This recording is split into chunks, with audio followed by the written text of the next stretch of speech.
Je m'appelle Vincent, je fais partie du collectif de soutien à la lutte contre l'aéroport en Ile-de-France.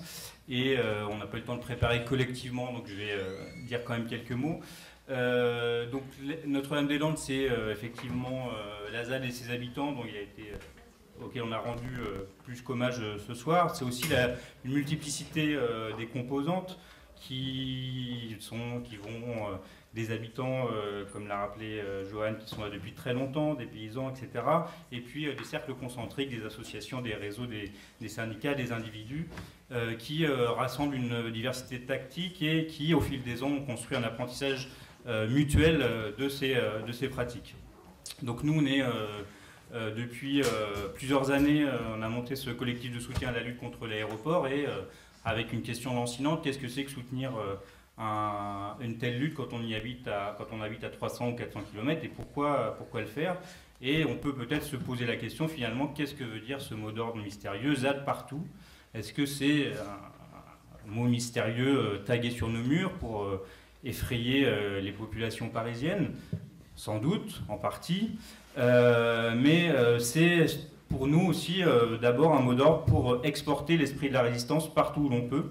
Et en ce qui nous concerne, en Ile-de-France, mais c'est aussi le cas des 200 collectifs de soutien à la lutte qui se sont montés au moment de l'opération César.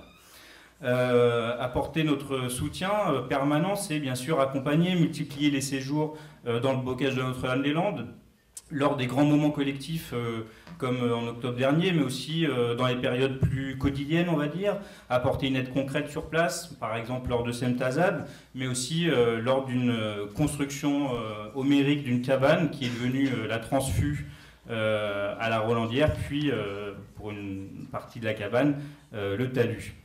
Dans les semaines à venir, le besoin des comités de soutien va se faire ressentir très très fort.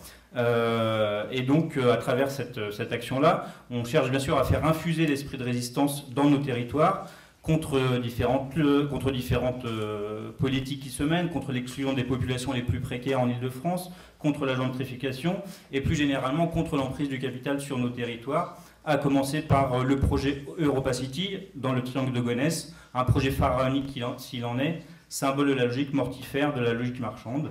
À Notre-Dame comme à Gonesse, ni Vinci ni Auchan. Je vous remercie.